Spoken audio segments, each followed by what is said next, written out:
holiday season, you might be looking for nutritious, convenient meals to keep you energized on jam-packed days.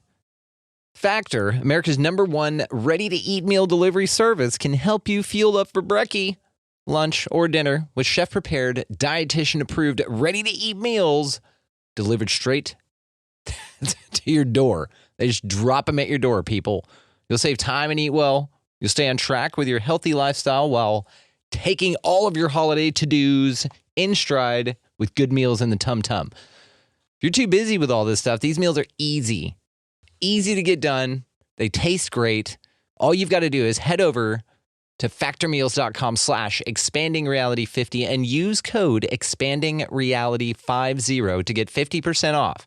That's code expandingreality50 at factormeals.com/expandingreality50 to get 50% off.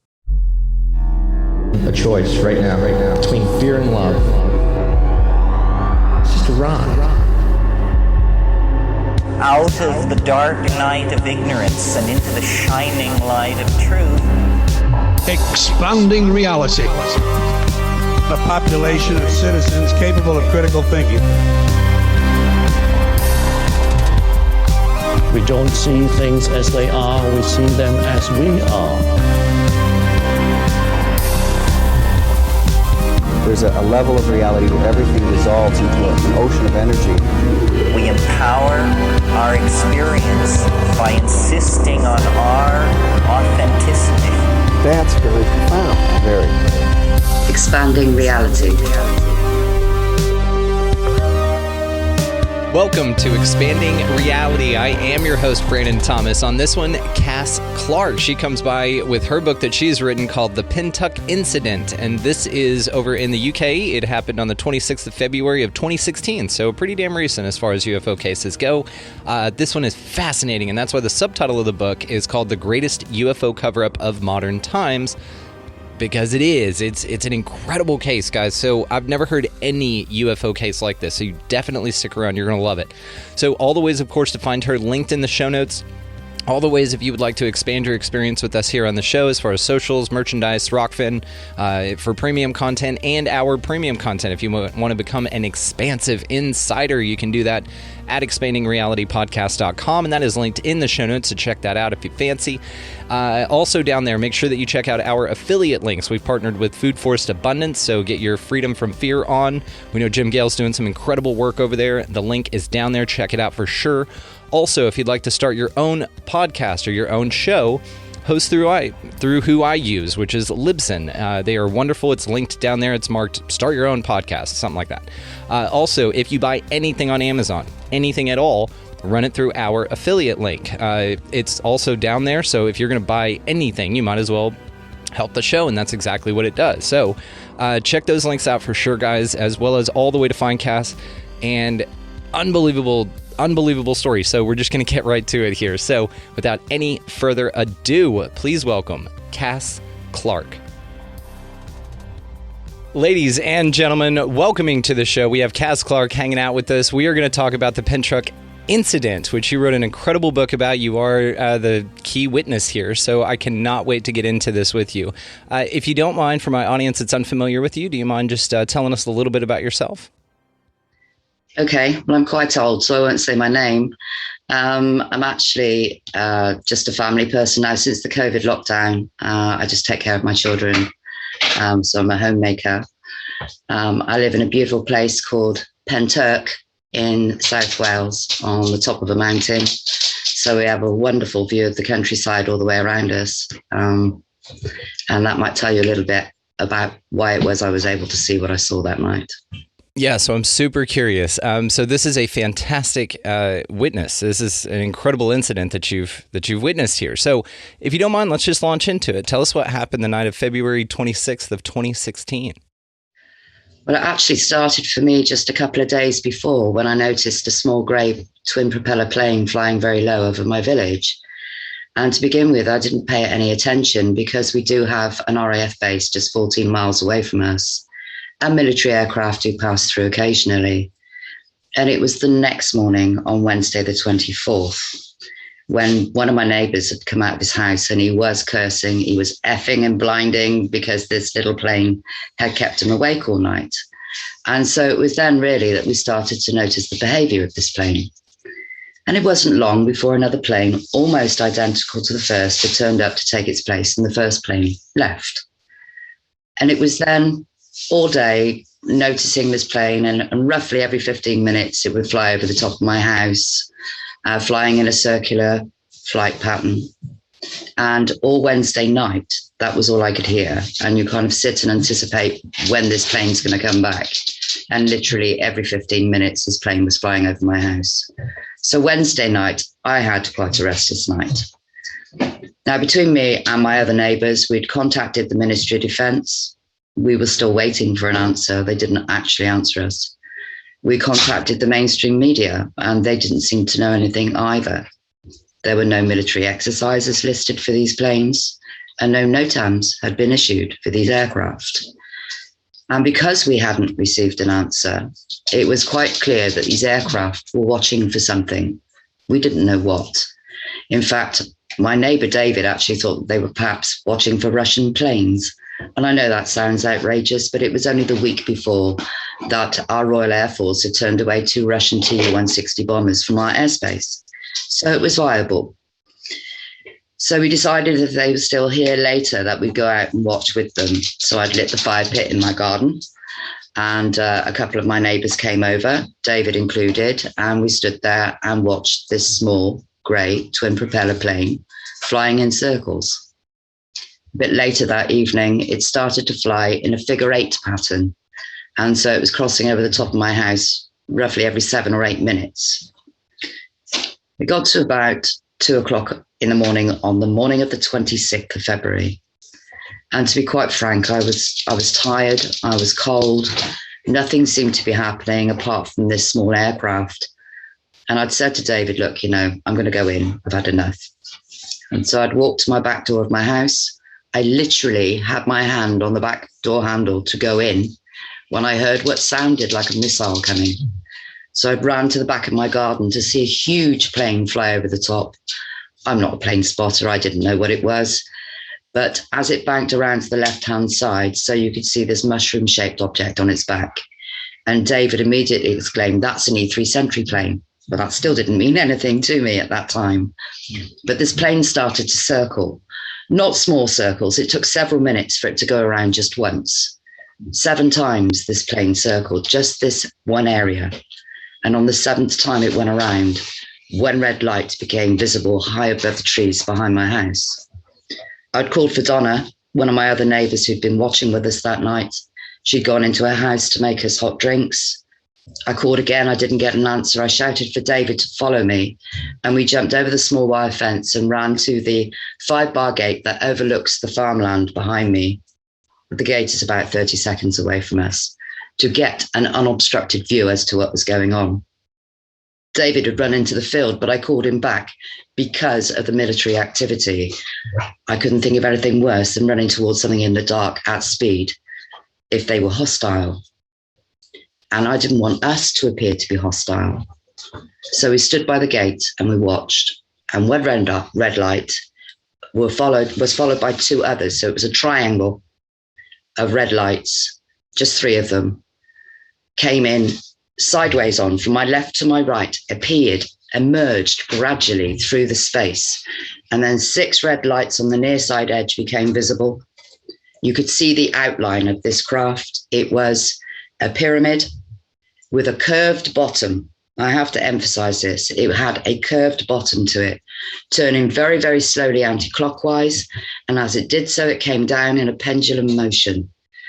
And once it was in the upright position, it fired this green object out at the top. And it was so bright, I can't tell you what shape it was. It's moved across into my left-hand side and just stopped above the trees and just rocked there gently backwards and forwards, not going anywhere. The small grey twin propeller plane had moved off. The E3 Sentry was still above us. I now know to be a NATO E3 Sentry. We have the tail number and its call sign. And this was flying in an oval flight pattern above this whole area. This I describe as a pyramid because that's what it looked like to me the way that it was facing and turning, had listed to the right-hand side. The right-hand string of lights was still brighter than the rest. It had smaller red lights in between those lights. And as it moved to my left-hand side, it was moving away from us. And I stood on the 5-bar gate to get a better look through the bare trees. And I said to David, it's landing, thinking it was coming down, when in reality, the field there rises because that is the foot of the mountain. And so the ground was actually coming up to meet it. And it ejected what I described as a hand of lightning, not thin lightning like we have here, thick, like fire-colored fingers reached out and touched the ground, almost as if it was trying to prevent itself from touching the ground. And the whole thing lit up really brightly, so you could see the outline of it. I've sent you some graphic pictures, which is, okay, it's an artistic impression, but it is as close to the real thing as what I saw. Whilst I was looking at the bottom of it, this was all happening about 200 meters away from us. David was fixated on the top, and he said he saw 15 or 20 he described as orbs come out of the top of this pyramid that just seemed to be dancing and mingling with each other around the very top of it, as if somehow they were protecting it somehow. I heard 2 planes coming, enormous planes. I looked up to see them go over the top of me. They had 2 engines on each wing. They were flying wingtip to wingtip, 2 big military aircraft. And they've flown over the top of me. And as I've looked up, when I looked back, I couldn't see the pyramid anymore.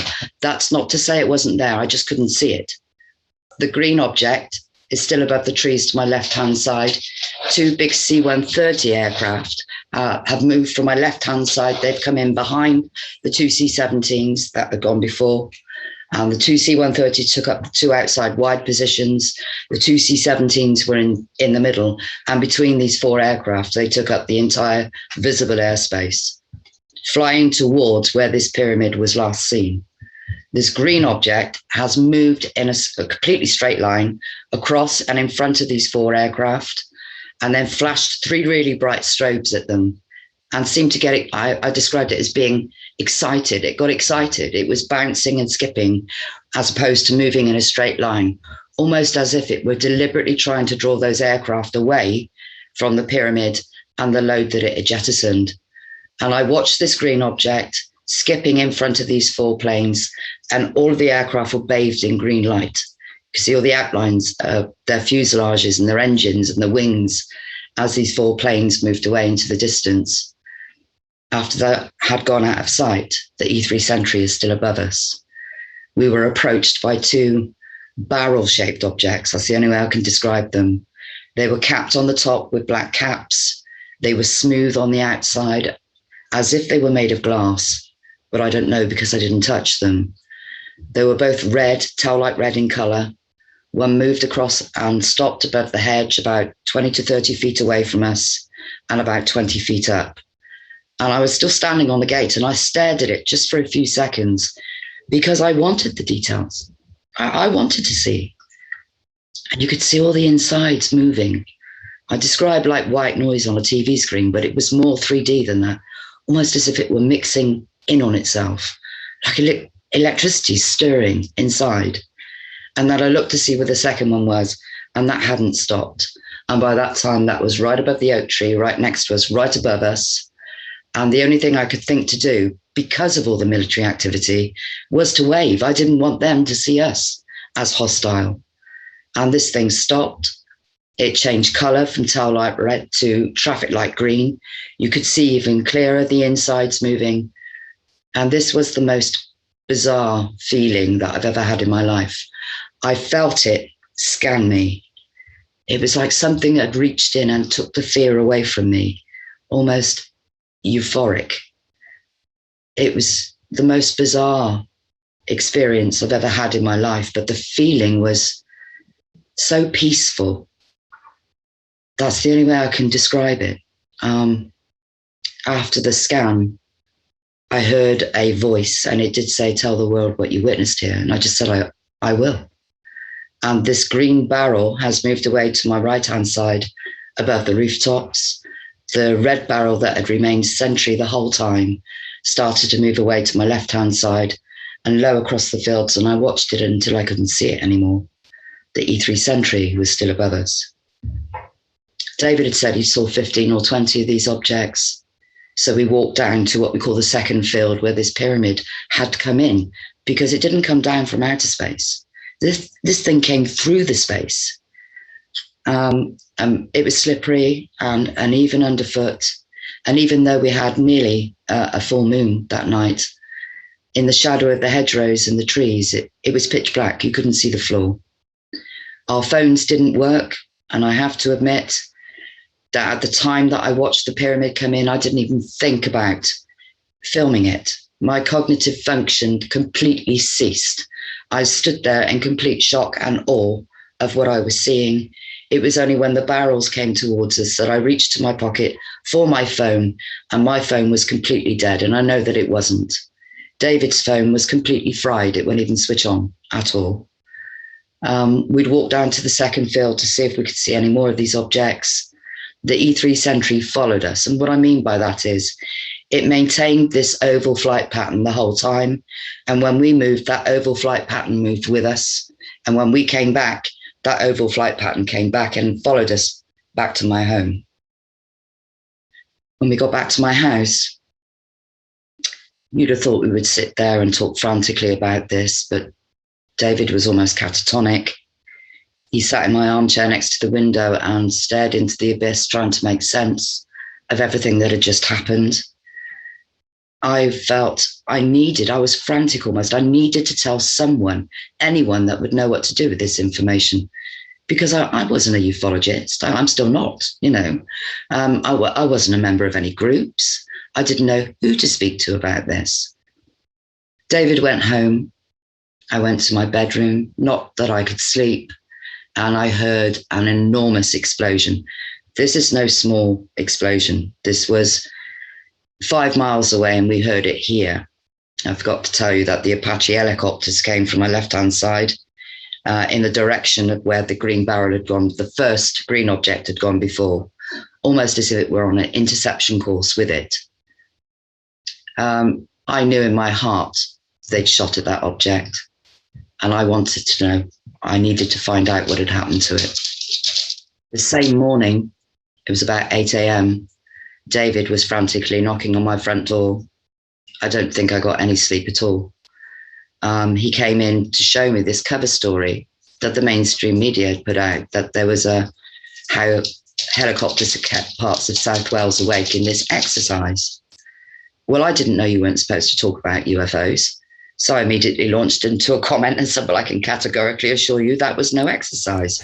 What I saw last night will stay with me for the rest of my life.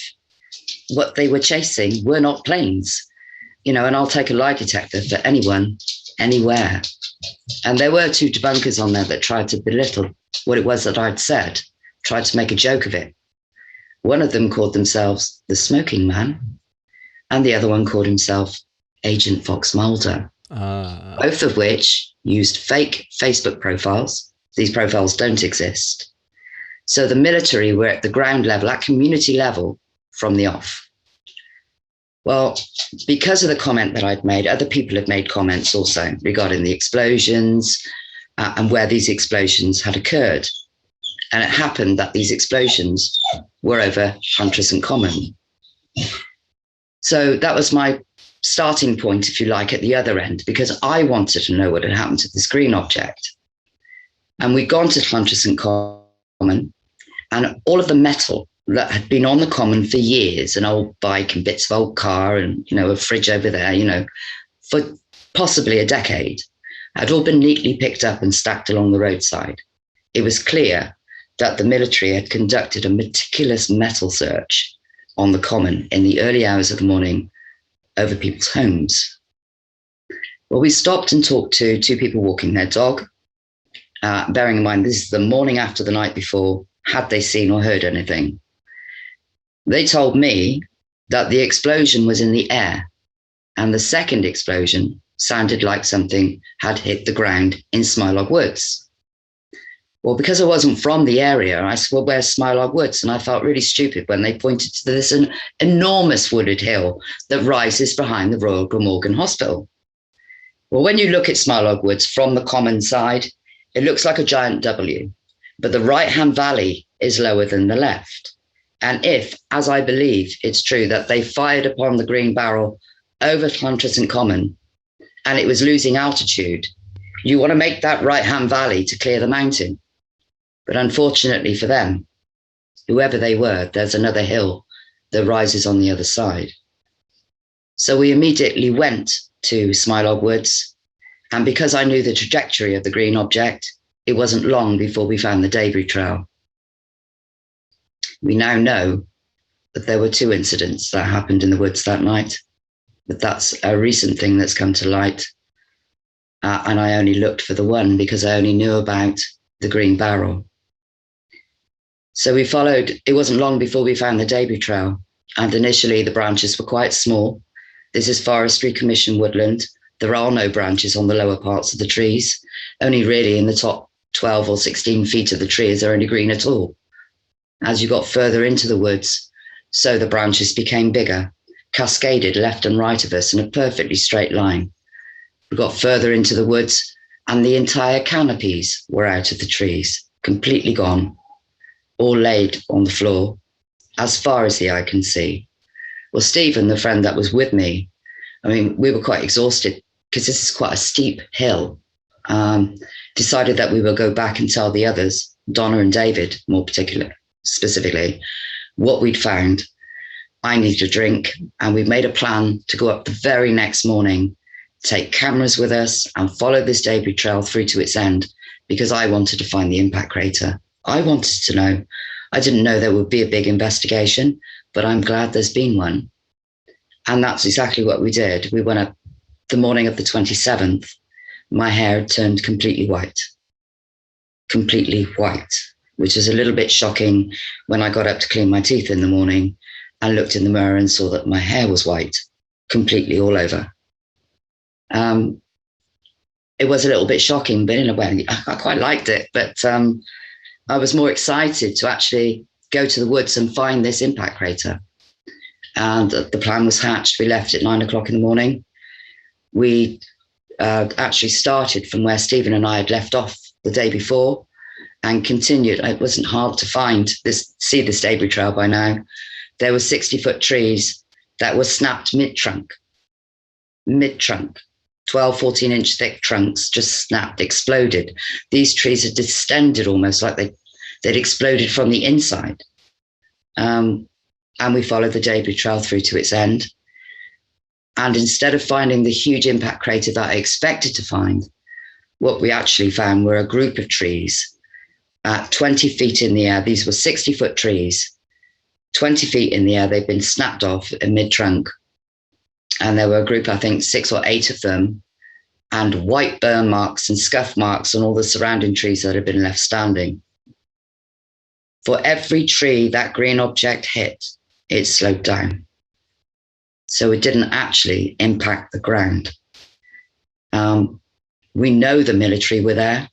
We've got military tire tracks in the ground there. The Chinooks actually did sorties backwards and forwards from Smilog Woods that night. I say night, in the early hours of the morning. The explosion was so big, it registered on the Richter scale 40 miles away. It shook patients awake in the hospital and filled the corridors. The smoke was so dense from the missile they used, came through the windows and through the vents and filled the corridors of the hospital with smoke. Members of staff that went outside said there was so much smoke, it resembled a foggy night. And they said an horrific smell of sulfur or fireworks was in the air. I think that's cordite. The kinetic wave was so great, it set the car alarms off in the neighboring villages. So we're not talking a small explosion here. This was huge. For me, that was it. I'd found what I went looking for. I'd found the impact site, and I knew in my heart they'd shot it down, but I needed to prove it. Well, I got home. I frantically searched on the internet because I didn't know anyone, for someone that I could tell about this, because someone needed to investigate this. And I found a small group called the Welsh UFO Network. So I contacted them, and Mr. Lee Thomas contacted me back and said, look, I'm dying of the flu. I'm not doing any investigations, but if you're serious, speak to a gentleman called Mr. Richard D. Hall. So I said, well, who's Richard Hall?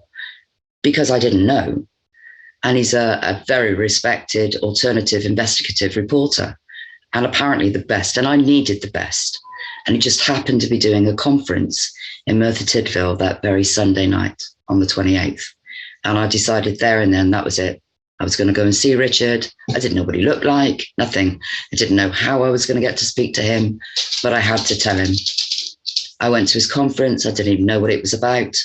I went to speak with him. I went straight in.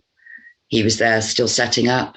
I don't think I took a breath when I explained what I'd seen. And he invited me to stand up at Q&As at the end of the show to ask the audience if anybody there had seen anything. I'd never spoken publicly before in my life, but I did. And at the end of his show, he passed me the microphone, which I was a little taken back by, but I did stand up and I asked the audience if anybody else had seen anything. And I didn't actually get a chance to finish what I said I saw before other people started to stand up. And it's, they'd gone to watch a show, not actually to be part of one. And you have to be quite brave, I think, to stand up and say anything. But we had members of staff stand up from the hospital to say the whole building shook and the hospital filled with smoke. One lady, it took her over 3 hours to get home because every road she tried to travel on, it was closed by uniformed police, and she was told that a truck had overturned. It was only on the last road that she tried. This is 3 hours into her journey home that should have only taken half an hour. That the same story, that a truck had overturned. And she said it's an awfully big truck that can close all the roads. There were quite a few people that said they saw lights in the sky. But none of these people were questioned. The members of staff from the hospital have come forward, have made statements. And it's quite shocking to know that the hospital weren't told anything about this. Hospital security didn't know. In fact, they received a phone call just a few minutes after the explosion to say their services were not required. We asked the Ministry of Defence why they conducted a meticulous metal search on the common that night, and why it couldn't have waited until the daylight hours. And we were told, Section 26, not in the public interest. We believe they were picking up parts of the missile they fired that night. The Apache helicopter responsible, because there were 3 of them, one flying above 2 in a pyramid formation, responsible for firing that shot, had to do an emergency landing at Cardiff International Airport, a civilian airport where you wouldn't expect to see an Apache helicopter with its cockpit on fire.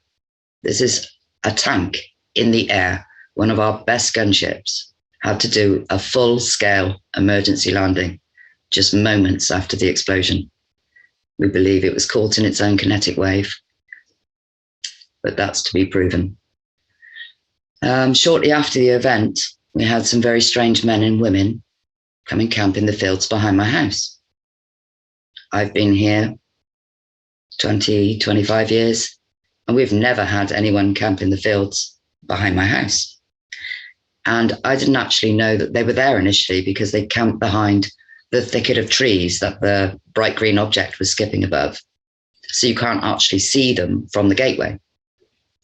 And it was only because of my local Pentyrch hub that I knew they were there at all. And they'd given people different stories as to who they were. Initially, they said they were a fracking survey team. Well, that didn't go down very well in the village at all. Mm-hmm. I could make a joke there, but I won't.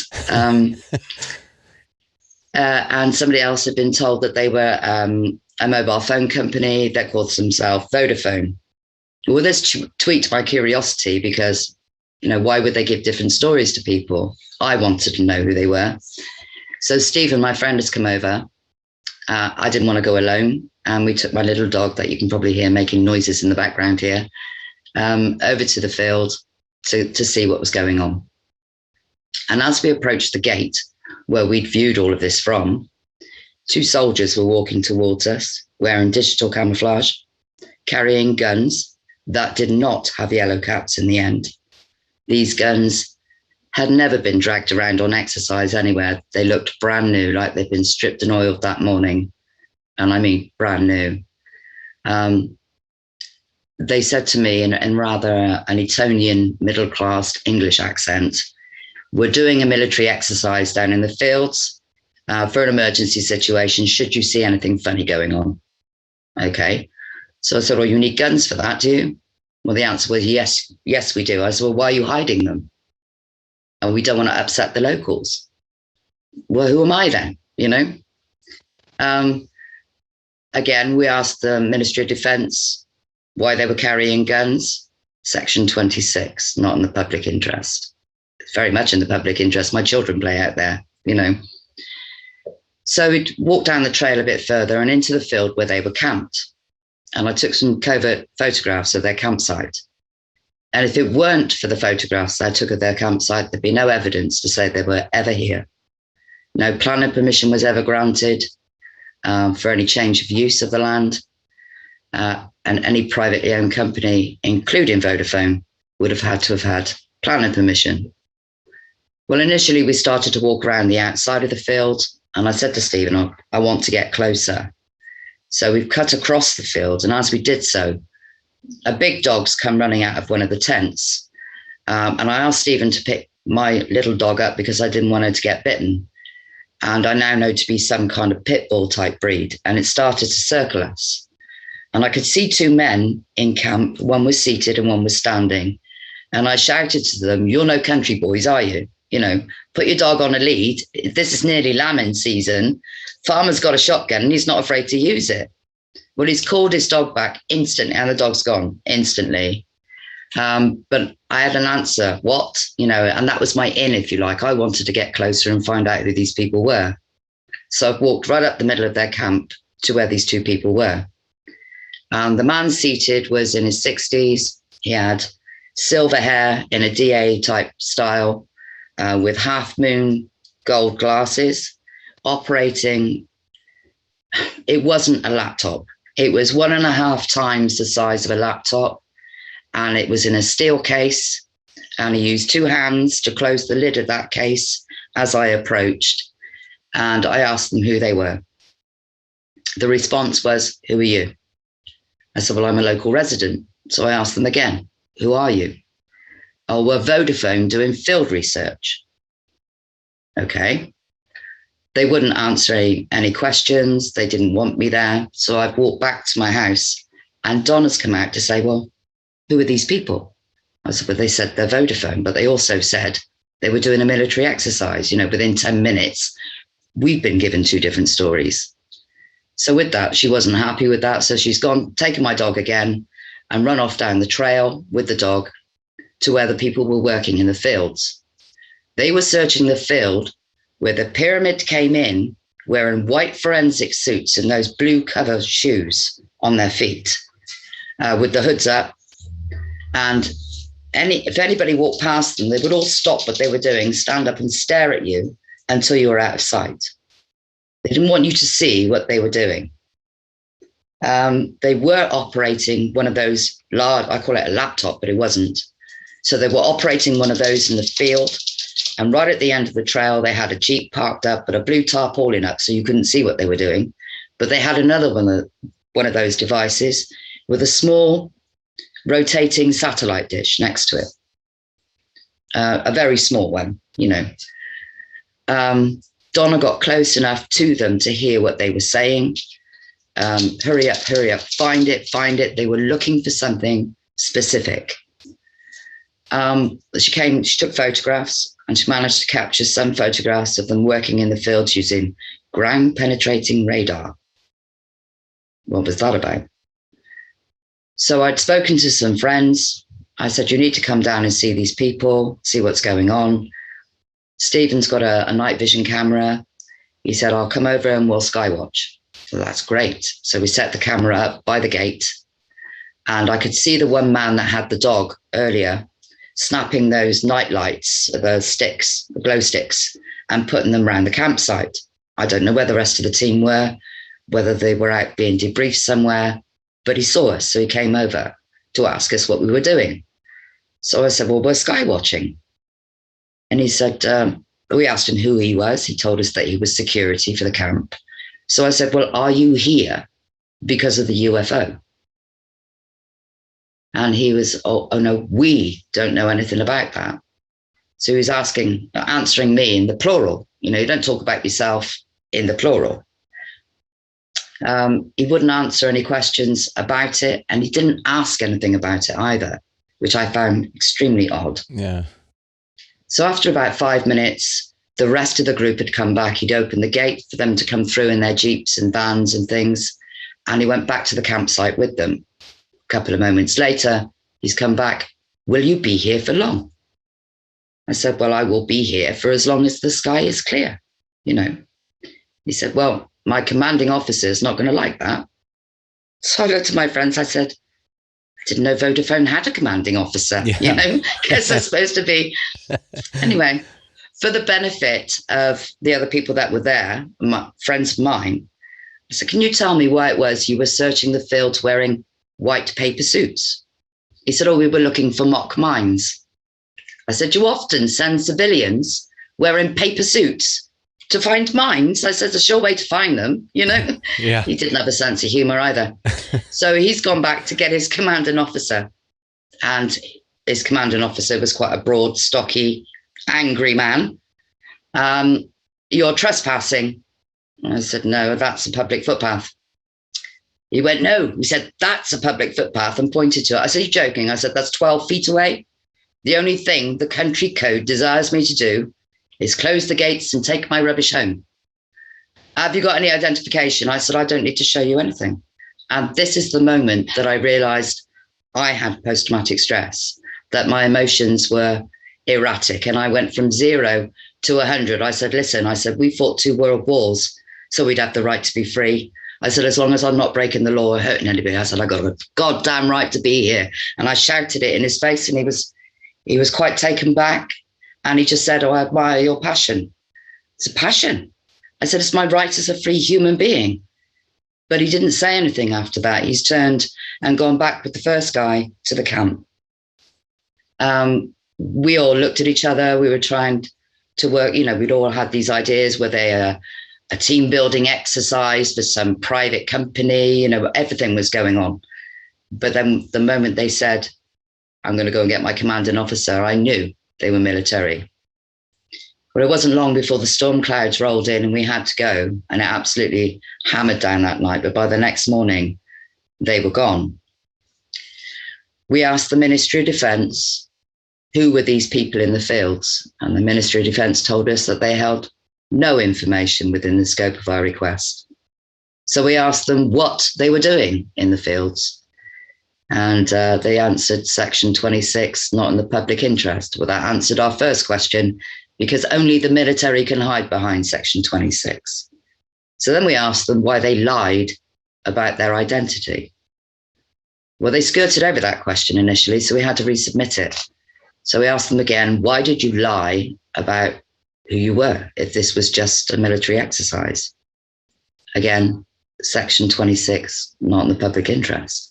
They didn't say they didn't lie. Mm-hmm. Okay. What would warrant an armed response from a covert military camp in the middle of Pentyrch, where nothing happens, except for a huge UFO that came in just a few days before? They didn't behave like civilians. We have done an extensive investigation. Gary Jones has led this investigation from October of 2017.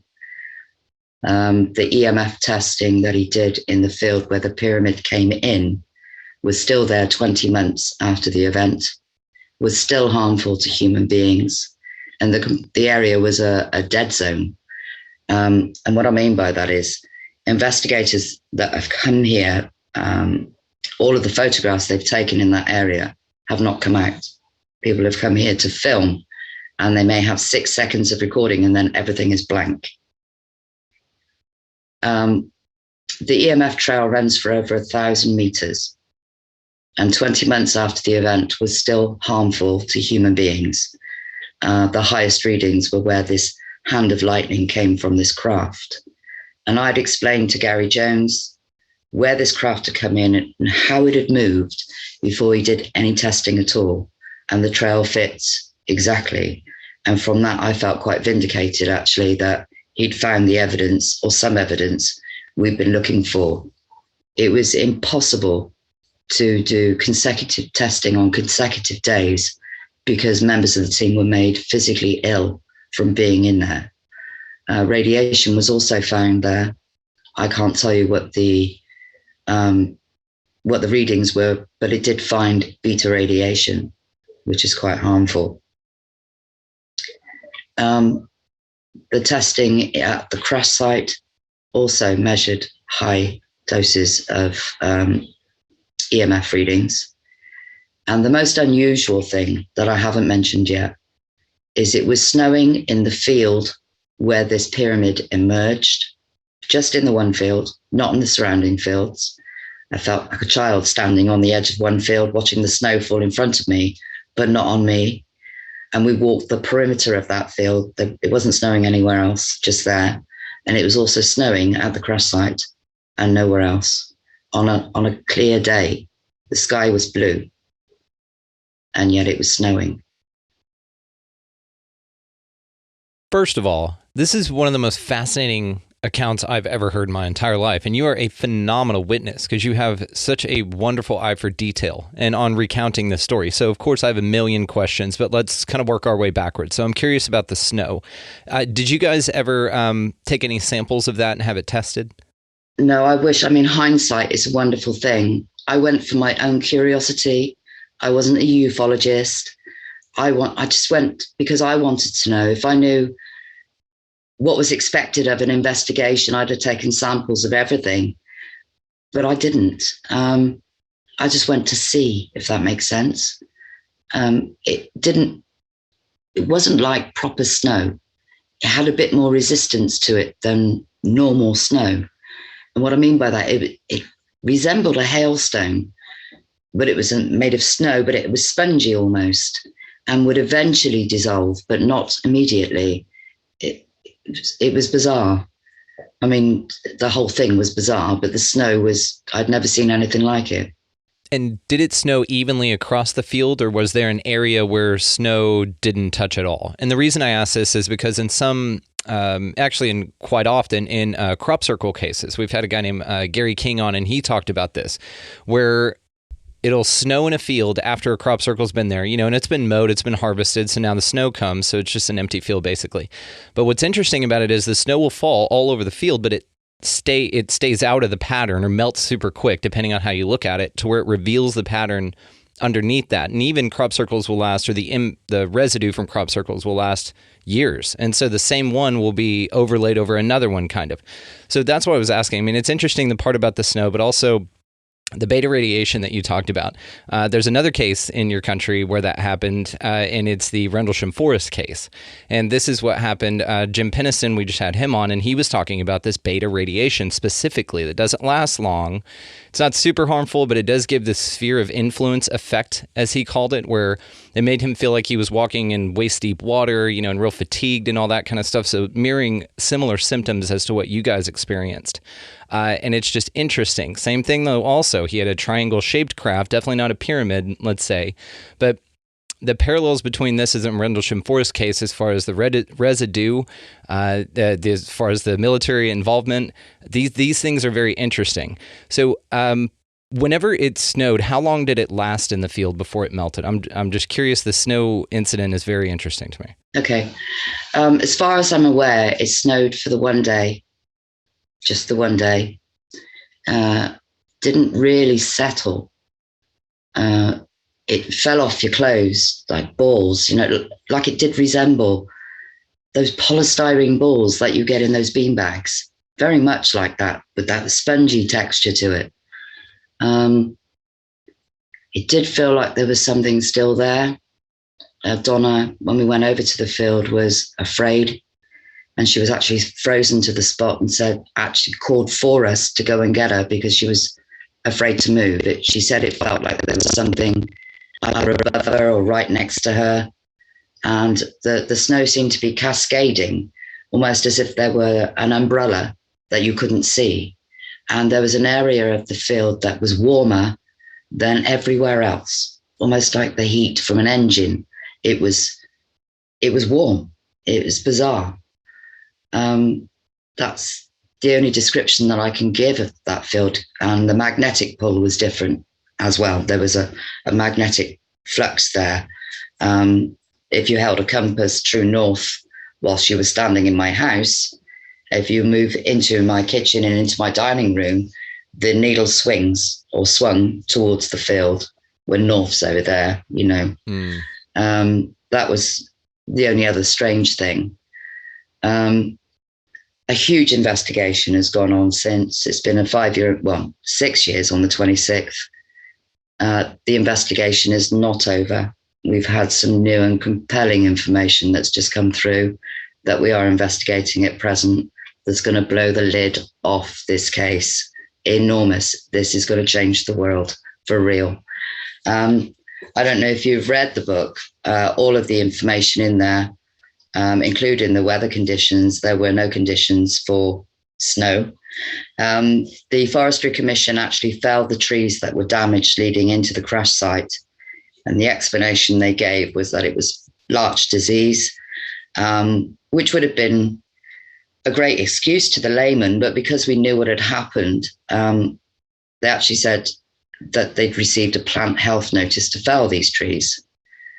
So we did some investigating, and they're supposed to do a sanitized felling. If it's larch disease, that means everything has to be removed, every branch, every twig, every trunk. They hadn't done a sanitized felling, and they felled the trees in December and January of that year, 2016, 2017, which went against their own biosecurity should those trees have been infected with larch disease, because there's no way to tell whether or not those trees have had larch disease once they're defoliated. So nothing that they did actually matched what they're supposed to do. I know why they felled those trees, because they were damaged. All the canopies, right? They were literally snapped in half. And these are trunks that are 12 and 14 inches thick. They're not small trees. So we caught them out lying about that. The police, we've asked the police why they did the road closures, because they closed the M4 motorway, or a section of the M4 motorway, which is like one of your big highways over there, and turned off the CCTV cameras for that night. So we asked the police why they closed the roads, and they eventually, after 3 years, they're supposed to take 20 days to answer a Freedom of Information request. 3 years later, after submitting several requests for them to answer, they came back with, and this is in the book as well, the Freedom of Information request is in there, that they couldn't find any evidence of any road closures that night. Mm-hmm. The police officers involved have since left the organisation. Mm-hmm. Well, if they can't find any evidence of any road closures, how the bloody hell do they know who was involved? Yeah. Yeah, it's like they're answering questions in a way that they shouldn't be able to answer if they had no involvement in it. Like we don't know anything about a UFO from that officer. That's ridiculous. That's a silly thing. And then not to follow up. What do you mean UFO? And inquire a little bit more. There's so much. We've caught the Ministry of Defence out lying. We asked them about the explosion, and they told us that it was a simulated munition. And I don't know if you've ever seen a simulated munition or been close to one, but I've seen a louder bang and more smoke from a firework than I have from a simulated munition. And it also has no kinetic energy, and you also cannot place one in the air. So their explanation of the explosion does not fit what happened that night, when it physically shook people awake in their homes, when their houses and bungalows were shaking, when the hospital was shaking, when the car alarms are going off miles away. So that doesn't fit. They've lied about hovering low over people's homes. This is 4:30 in the morning when they had over 20 military helicopter gunshot ships in the air and all at the same time. That is not including 2 E-3 Sentry planes, one of which was from NATO that was here, not including fast jets or the Chinooks, not including the C-17s, the C-130s, and all at the same time. This was not an exercise. This was an ambush. And I did not see any hostility from them, but I saw an awful lot from us. Mm-hmm. And that worries me. No attempt to communicate, no hand of friendship extended. They set an ambush, they pursued it, and they shot it down without mercy. Where does that leave us? This is one of the most interesting things about this story is how empathetic you are for the craft, because you could see just from your own observation, you didn't need to know what was going on to see that they weren't threatening. You got closer. You were mesmerized. It was beautiful. You had an interaction. It seems like you had some sort of, like I said, interaction or contact with this object that turned from red to green and then scanned you, and you could feel this. All of these details are fascinating. So you kind of made a connection with this thing. And then yes. And so you didn't feel it was a threat. And so when the military comes in with all of this crazy stuff, and the story about it's insane anyway. All of the stories that any official gives you having to do with any of this is just bullshit. I'm looking at it just going, this is absolute garbage. And so it's I get that the military has no, I guess, qualms about lying to people, about your safety and all of those things. And it's just an exercise. But you would think that some sort of heads up would be given to the community saying, hey, at 4 a.m, we're going to raise all kinds of hell and be exploding actual missiles and be doing this stuff. So just kind of heads up, don't freak out. Like you would think that would scare the hell out of people. And right. So they Nobody would want knew. to mitigate it. Yeah. Nobody knew anything. The hospital didn't know. The fire service didn't know. Local government didn't know. This is where it falls apart, right? And I mean, in a lot of ways, but this one in particular, because then why would you fire a live round near a hospital? Unless whatever you were attempting to shoot down at whatever cost, no matter the cost actually, then was right there close to it. So, and right. then, have smoke coming. Not just the hospital, but the Royal Mint is there. The Royal Mint is there. They would never do an exercise over a residential area next to a hospital and over the Royal Mint and let off explosives. That just would never happen. The excuse being of, we needed special land features, or you needed civilians, you mean, or that they're running out of space to train. Sennybridge, as the crow flies, is 40 miles away from here. They have 240,000 hectares of land, and they're telling me they don't have enough room to train. Absolute bull. Mm-hmm. And it is bull. They would never do this. They did issue a no timer notice to airmen at 9 p.m. on Thursday night, just a few hours before this incident occurred. They exceeded that no time, something they would never do in an exercise because they would be endangering other aircraft by over 50 miles. I am not the only witness, which I'm quite pleased about. But if I were, would it make what I had to say any less true?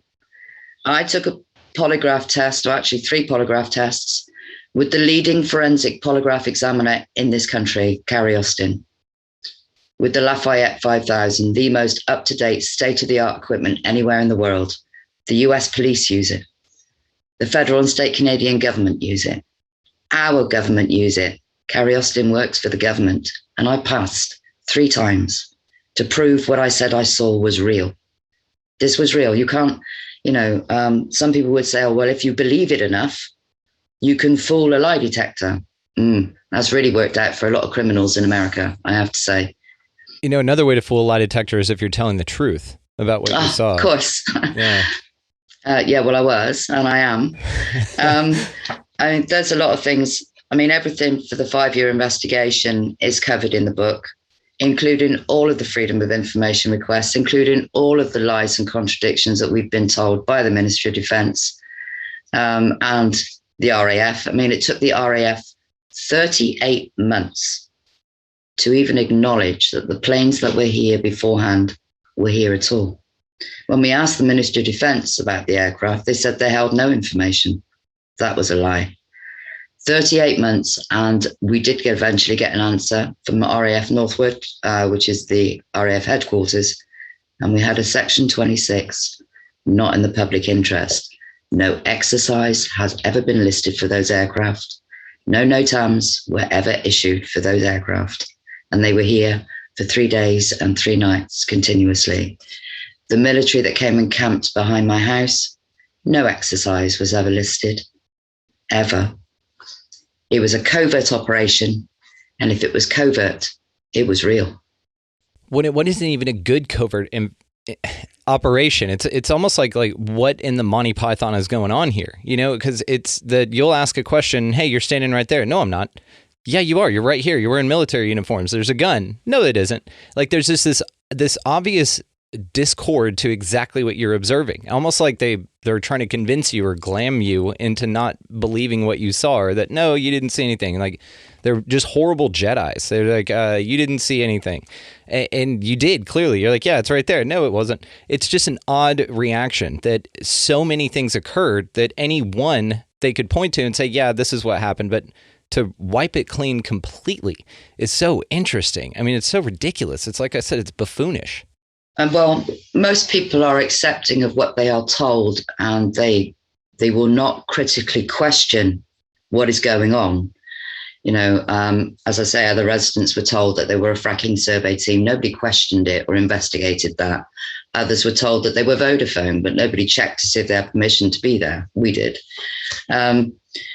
You know, who, why, what, when, where, how, and, you know, it has to apply if it applies. And, you know, we've got the police in such a situation at the moment with our latest Freedom of Information request that they cannot answer to the affirmative or to the negative without proving that they've lied. So that's the corner I've got them in.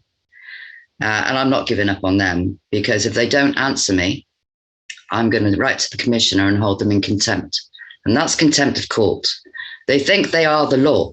They're not the law. They're there to uphold the law, and the law requires that they answer me, and they will answer me, or I will have them held in contempt, and that has them facing criminal charges.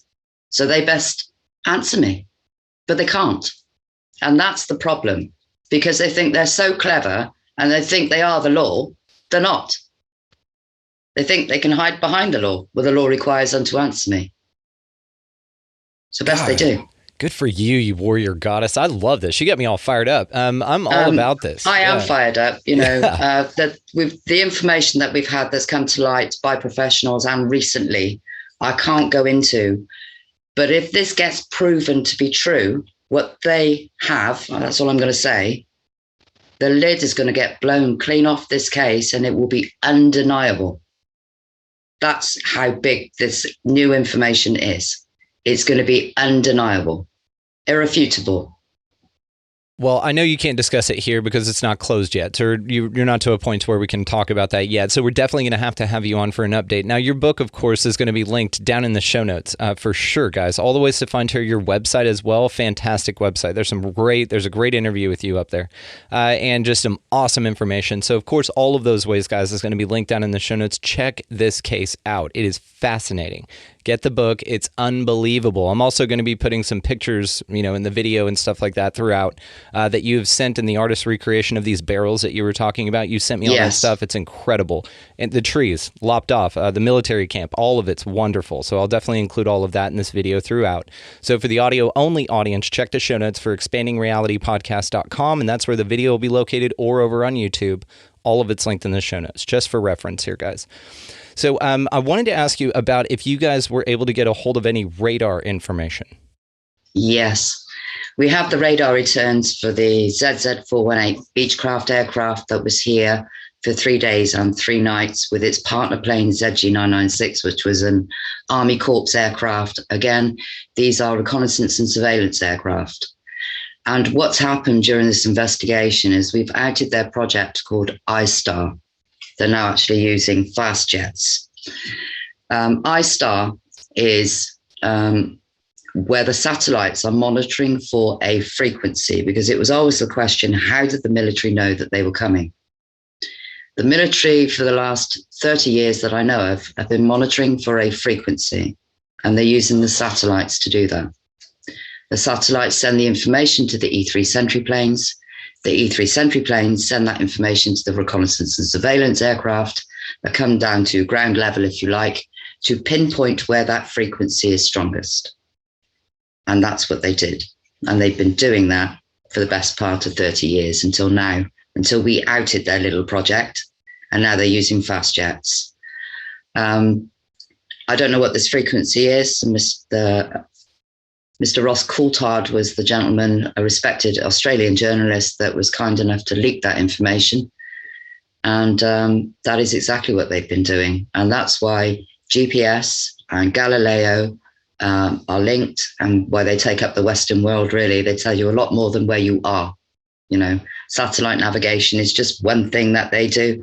These are multi-billion-dollar satellites. They are, and that is their main purpose for the Ministry of Defense and for the United States, to monitor for this frequency, to know when these craft are, quote, going to appear, not come down from outer space, not travel millions of light years, but they're literally changing frequencies to be able to just, I don't know how long the conduits are that it takes them to get here, but they're able to change frequencies, which is why these UFOs seem to appear and then disappear, when really all they're doing are changing frequencies. It's bizarre. It is incredibly bizarre, and that's why this is so fascinating, because this is one of the things with the UFO phenomena that you kind of eventually get to, that they're not nuts, maybe not all of them, maybe some of them, are not nuts and bolts craft specifically that are coming from other star systems. They could be a myriad of things.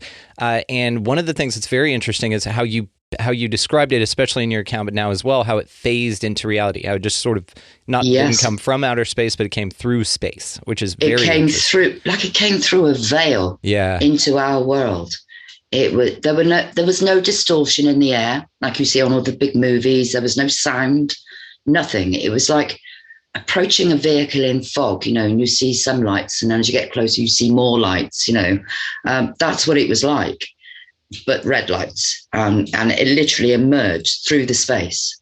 Now, as it emerged through a space, so there's a book called Flatland that was written back in the 30s, and it's about the difference between, it was attempting to articulate the perspectives of dimensions to give you kind of a better visual reference for it. So what they did is the guy took our perception and dropped it to the dimension below us, which would be 2D. So we can wrap our minds around that concept. And one of the things that he talked about was what a sphere would look like passing through 2D space, that it would look like a pinpoint and then get large to a circle and then swell back down to a pinpoint because it's a sphere crossing, so you'd only see it in sections.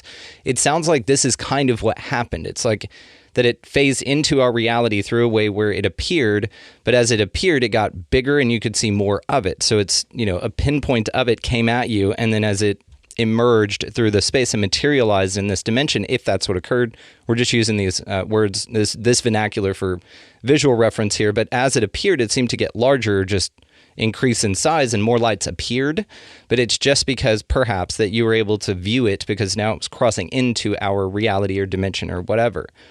Now, I am fascinated by that the military was there ahead of time, and I love your assessment, your idea about how perhaps they're using satellites to monitor for a certain frequency. They are. I love this, though. This is the first time I've heard about this, so this is what's very interesting. So do you think, because it's almost like a residue, like if they are phasing, that some sort of atmospheric disturbance would be adjusting to where it was adjusting to either the temperature, the atmosphere, all of the conditions needed to bring this thing through. Perhaps it's like the signature is like you said, a conduit. It's kind of the residue of the conduit. Like, hey, they're about to come through because this portal's opening, you know, for lack of a better word again. Have you ever heard of any other cases, now that you've gotten that in your mind, that where the military showed up and then a craft was there? No, because I haven't either. I wasn't a ufologist. I guess I am now.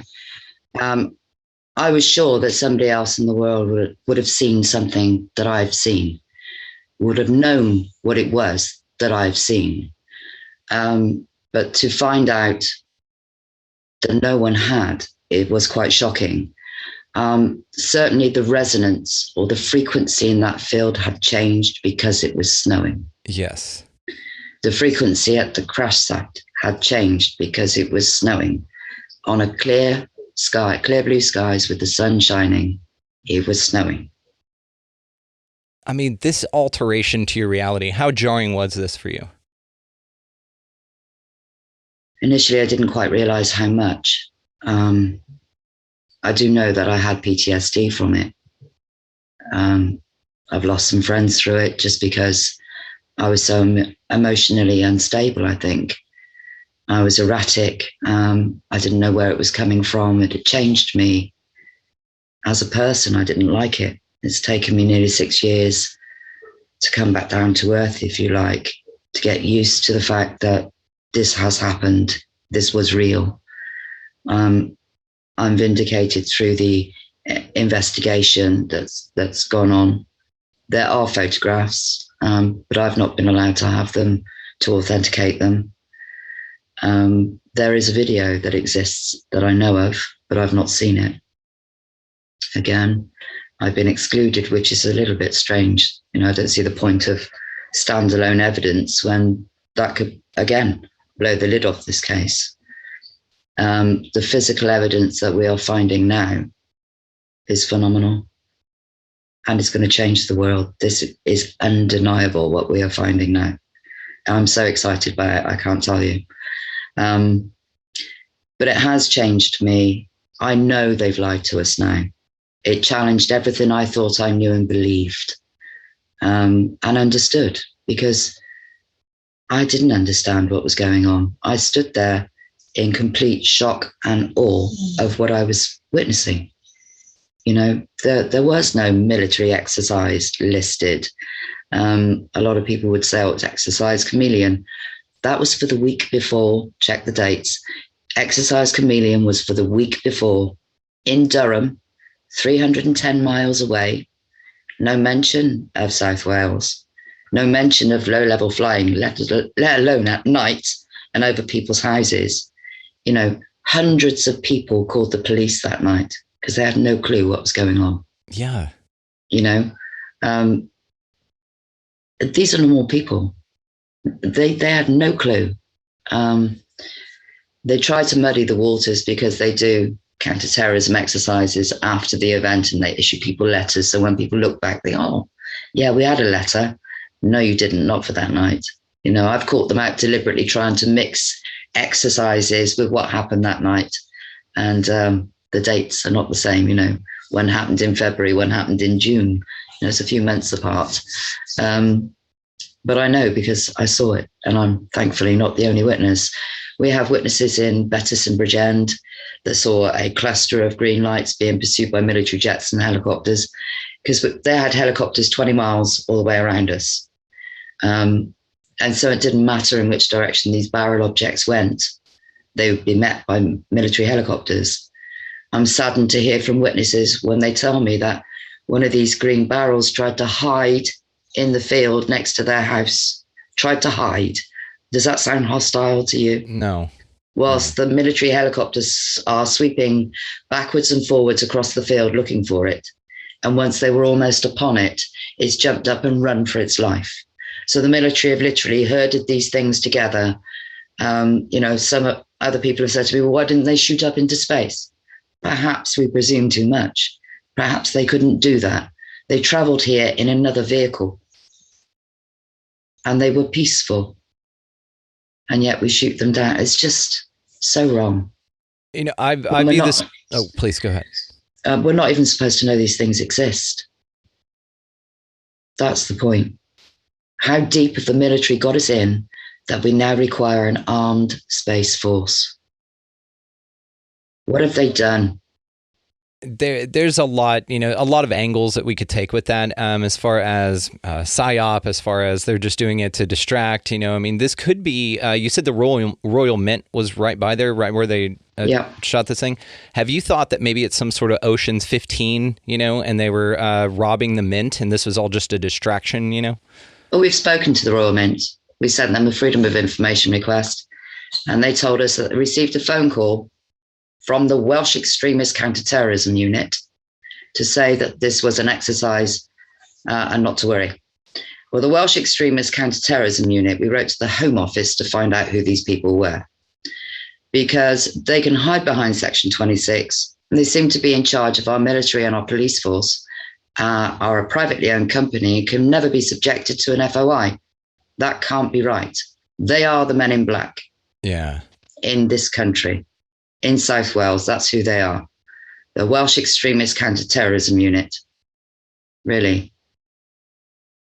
And same thing. It's like under this guise. There's like a fog that they put over this thing to disguise you from what it really is. And this is I agree with your assessment on this, that it was seemingly like innocent, as far as the crafts go. And the fact that they were hiding it kind of lends again to this idea that maybe they weren't occupied, maybe there weren't occupants in them, but perhaps they were organic entities themselves, just something we don't recognize. I know David Adair talked about this when he allegedly went out to Area 51 to demonstrate a rocket that he had created and then got asked to check out a UFO. This is just his story, David Adair. And that was one thing that he talked about when he touched the craft. It basically had like a skin and reacted to him, and it felt organic. And he thought that the engine revealed like these craft appeared to be alive, like they were the essence of life encapsulated in these things that seem to have not only communicate with us, but seem to have emotion. These things were afraid. Mm-hmm. They ran for their lives. They weren't hostile. If they were hostile, then our military aircraft wouldn't have been there. Our military aircraft would have been attacked. They would have been vaporized. If they were hostile, it would have been over in the blink of an eye, and they weren't. They were the opposite to hostile, completely benign. Let me ask you this. Do you think that the entire thing could have been a military exercise in the sense that they have this technology, it was their technology, and almost like they do, I don't know, like they were hunting the thing, because they were working on their technology. And so it could be just like an actual military exercise, but with just something fantastical. And that's why all the FOIA requests were denied, because it has to do with technology they can't reveal to you that we have. Do you think that's possible? I had the Ministry of Defence turn up at one of my presentations for the 4th year anniversary. And all I will say, in fairness to them, as with any other witness, I will protect them if they told me they were there for their own personal reasons, but they might not have been. It was one man and it was one woman. And the man was quite challenging, saying, well, how do you know that what you saw wasn't a drone? I don't think he quite appreciated how close I was to those objects. I said, well, unless we can build them, drones 10 feet high and 6 feet wide and fly completely silently, then I'd have to concur. But I'm yet to see us build a bloody pyramid that can fly. We need an awfully big building in which to keep it. And his head went down. But the woman, she came to me after the show and she took me by the hand and she said, Caz, she said, the Ministry of Defence do know. I said, I know they know. I was there. I saw it. And when she walked away from me, it was like she had the weight of the world on her shoulders. Like these people have been placed in these positions where they are forced to lie. Yep. And they don't want to. This was not our craft. We cannot build pyramids that can fly. Period. We would have to have an awfully large building in which to keep it. We haven't anything like that anywhere. And why would we shoot one of our own down? This is one of the interesting things when you look at how the mental gymnastics it takes to wrap your mind around this stuff. And we just entertain the possibilities. And so whenever you think about that, perhaps it was like a drone or something. I mean, and again, maybe they're hitting it on the head with this. Not a drone in the sense of what we have accessible in the private sector, but perhaps it was some sort of military drone that they were using, meaning that it wasn't manned or occupied, but it is through a technology. Now, to the where are we doing this kind of stuff? Antarctica, the moon, another dimension. Perhaps we have access to that. And if they have access to create technology like this, of course they wouldn't tell you in the public. Of course. There's all of these things that I corroborate from a ufologist perspective. I've been looking at this stuff for over 20 years. And so from that, I hear a story like this, and I will just kind of relate a few other cases that I've heard of. And kind of blend things together. And of course, all of it's speculative. None of it's falsifiable, but none of it's provable as well.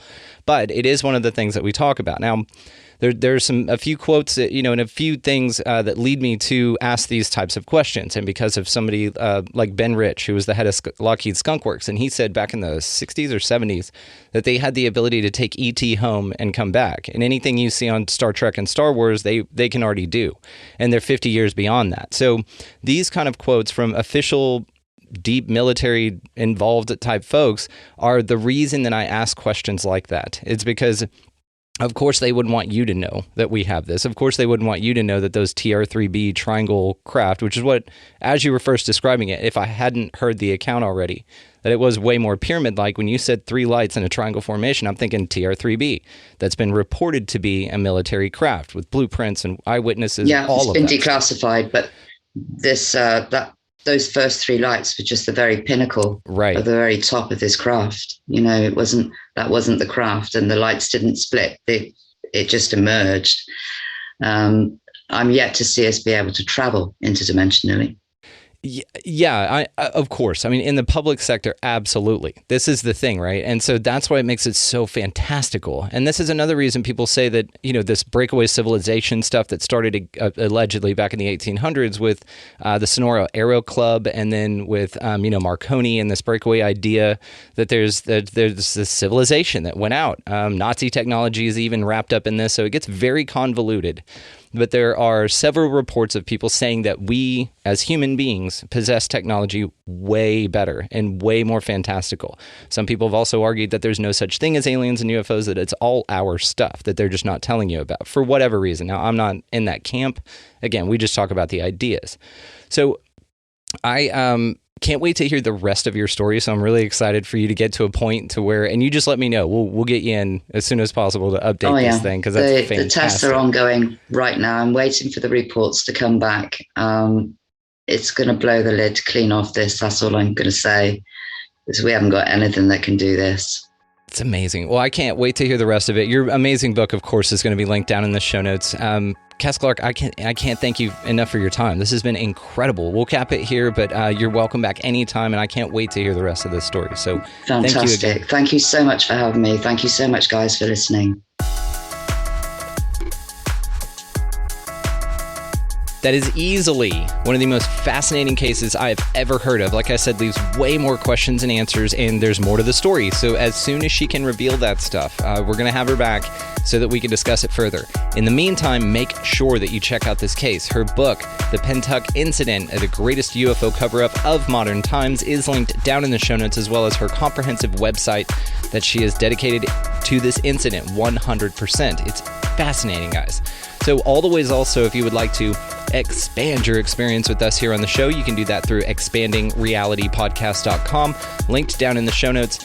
While you're down there, check out our affiliate links, Food Forest Abundance. If you want to get your freedom from fear on, it's linked down there, as well as Libsyn, who I host through if you want to start your own podcast, and then also the Amazon affiliate link that we've got. If you're going to buy anything on Amazon, or your mom shops like on Amazon like it's going out of style, send her the link. Let her run it through there. It helps the show. It's awesome. So go out into this beautiful place. It's full of mysteries and wonder and incredibleness. And just pick up a piece of litter. Be nice to everybody that you come across. Open doors. Smile at folks. Buy somebody around in line around you a coffee or a meal or something like that. It's a small little thing, sends a massive, amazing ripple effect out into the collective, and that's what we're here to do. Change the vibe, man. Upgrade it.